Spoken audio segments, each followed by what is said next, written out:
Ating ipinagdiriwang ngayon, mga kapatid, ang kapistahan ng pagbabagong buhay ni Apostol San Pablo or Conversion of Saint Paul. At ngayon, sa mabuting balita ay ipinapahayag sa atin kung paanong isinusugo tayong mga binyagan sa sanlibutan upang ipahayag ang mabuting balita. Ito ay ipinagkakaloob ng Diyos sa mga sumasampalataya. Kasi paano ka naman isusugo kung wala ka namang pananampalataya? Pero nagpauna na ang Diyos na ipunla ang pananampalatayang ito sa binyag, kaya nga ang katagan ng mabuting balita, yung nagpabinyag at sumasampalataya ay maliligtas. Kung kaya may ipinapangako rin naman ang Diyos sa mga totoong sumasampalataya.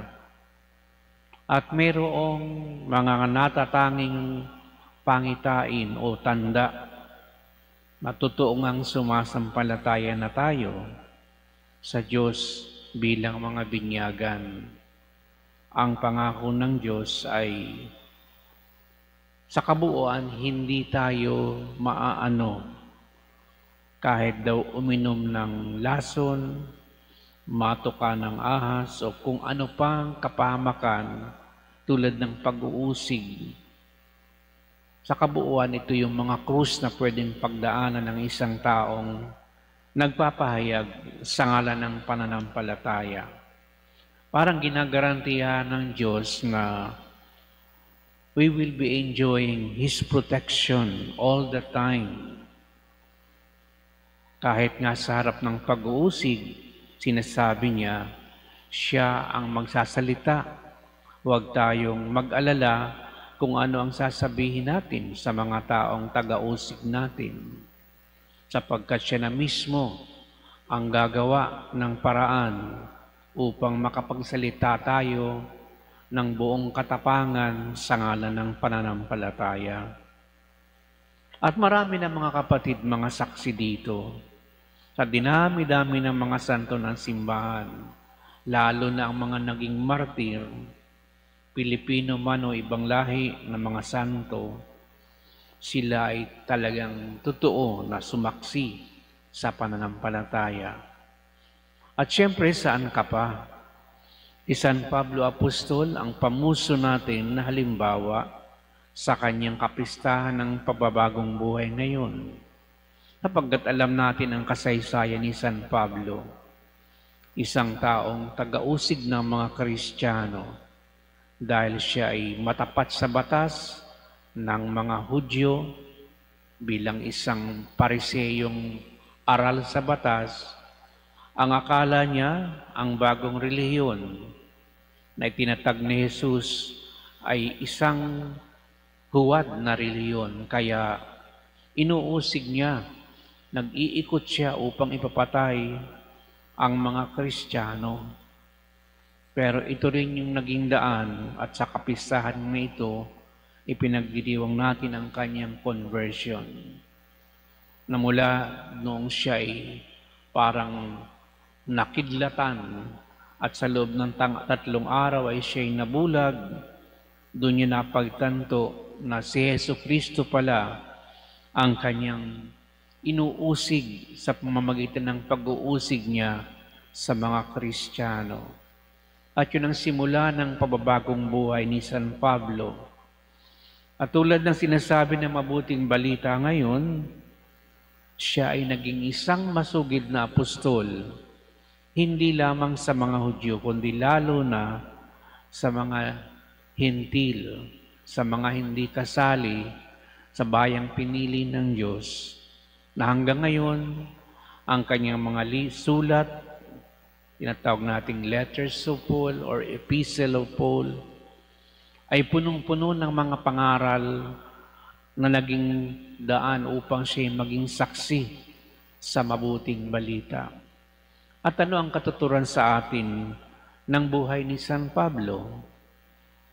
Kung tayo ay may masamang nakaraan tulad niya, hindi pa huli ang lahat. Kung talaga lamang tayo ay magbabagong buhay at maiengkwentro natin ang Diyos sa mga kaganapan sa ating buhay, sapagkat palagi naman siya nagsasalita sa bawat pinagdadaanan nating krus araw-araw, at kung sakaling i-reveal niya ang kanyang sarili at tayo'y magbabalik loob sa kanya at makapagbabagong buhay, tulad ni San Pablo, wala tayong magagawa kundi sundin ang tugon na ito na tayo ay magpahayag ng mabuting balita sa kabila ng katotohanan tayo'y merong hindi magandang mga ginawa sa nakaraan. Kaya bawat tao na binyagan, kahit siya'y gaano ka makasalanan, may pagkakataon na maaari siyang tawaging isugo ng Diyos. Importante lamang na siya'y sumampalataya. At yun nga muli, inuulit sa atin na tayo ay makaaasa sa kanyang proteksyon.